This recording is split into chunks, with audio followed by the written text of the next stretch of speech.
Welcome to the Department for the Aging's training module on creating a realistic budget. This module is part of the department's training series on preparation of competitive RFPs. A program budget is a budget designed for a specific activity or program. This budget includes expenses for a specific program. Organizations set a budget based on the cost to run their program for the coming year using three main cost centers: administration, program, and fundraising. The costs associated with these centers are grouped into two categories: personnel services and other than personnel services. All budgets must be in accordance with New York City's Health and Human Services budget policies and procedures. For more information, please review the City of New York Health and Human Services Cost Policies and Procedures Manual at the web address below. Finally, in order for a budget to be finalized and submitted to a given funder, the organization's board of directors must meet to approve the budget and document the approval in the board minutes. When creating a realistic budget, a program looks to develop a plan to spend funds allocated for goods or services. This critical tool will help the program appropriately manage any and all finances throughout the life of the RFP. Budgets submitted to the Department for the Aging are reviewed to ensure that they are realistic estimates for successful service provision and accuracy.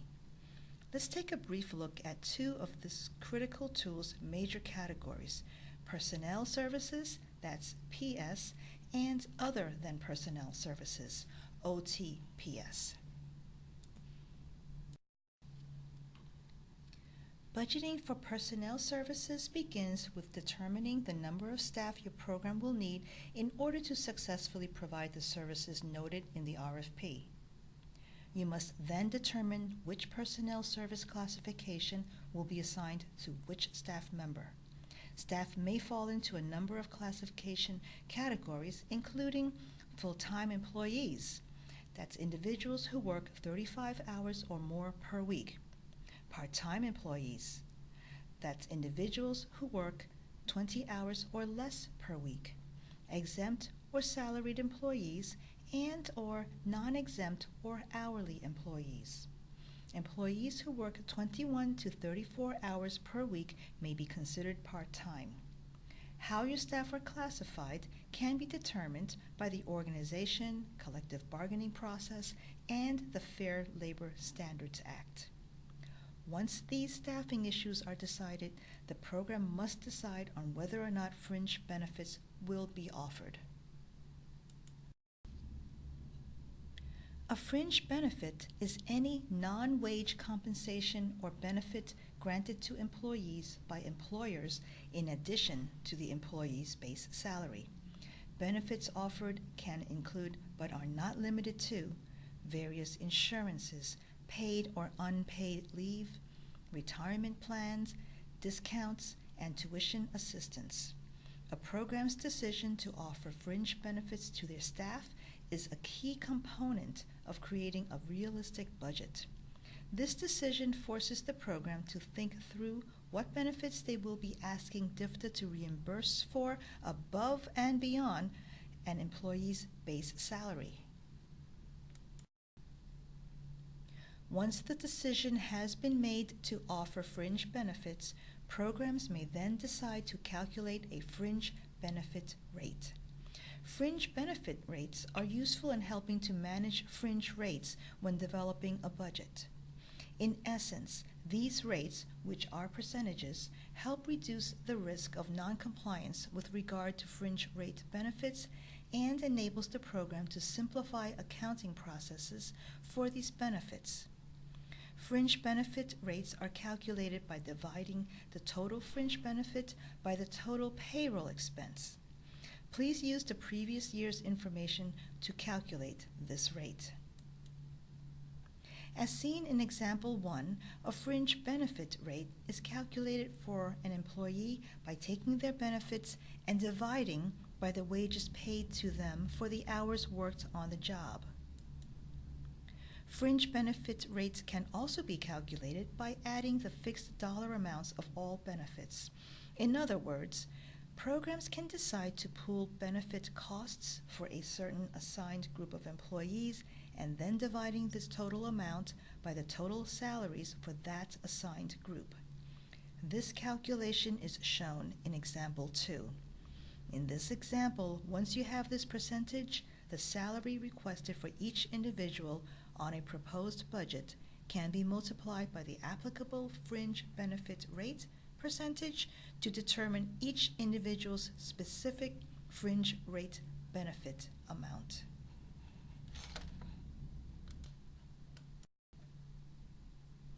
A budget's second major category is other than personnel services, OTPS, which are expenses related to operating the program, facility, or administrative functions. Many OTPS costs are unit price driven.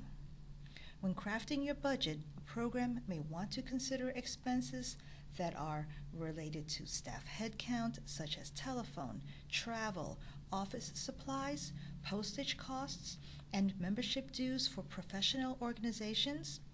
Fixed costs that do not change on a month-to-month basis, such as rent or insurance. Variable or seasonal, such as utilities and telephone usage. Irregular, such as insurance payments for general liability or automobiles, which are paid out once or twice a year, and or scheduled, like rent or mortgage payments. What is most important is that you make reference to the RFP contract to ensure that the OTPS items listed on your budget are allowable and within the RFP's scope. One key OTPS line item is related to the type of facility usage the program has. The question of whether your program rents or owns their space will impact this line item. For example, if the program rents their space, they would include the full amount on this line item. However, if the program owns its facility space, their maintenance costs would take into account other issues such as mortgage payments and certain utilities, such as heating oil and other maintenance contracts and supplies. Once all PS and OTPS costs have been taken into account and the program's budget is finalized, the next step is to identify what costs are direct and what costs are indirect.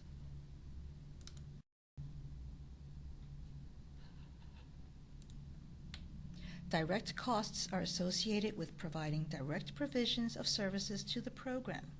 Examples of direct costs include a salary for a cook or case manager, or food items for home-delivered meals. In contrast, indirect costs are administrative in nature. An example of an indirect cost would be a salary for a bookkeeper or executive director. While these costs do provide benefits to the program operation, they cannot be readily identified with a provider's budget. Information regarding the allowable costs and methodologies for calculating the indirect administrative cost can be found in the City of New York Health and Human Services Cost Policies and Procedures Manual. Currently, the RFP policies and procedures in New York City allows for a 10% de minimis rate on indirect costs. In essence, if a program's indirect costs are 10% or below their total budget cost, the funding source will waive this cost for the program. More information about this can also be found in the Policies and Procedures Manual. The final step in this budget process is the development of a budget narrative. The budget narrative explains what the numbers in the budget spreadsheet represent and how your organization arrived at them. The narrative should state clearly and concisely where the amounts in each budget category will come from and what they will cover. All expenses should relate clearly to the project narrative and scope of the RFP contract. This concludes the Creating a Realistic Budget training module. DIFTA hopes this training will be a useful tool for your program as you pursue RFP submissions to the Department for the Aging. Thank you.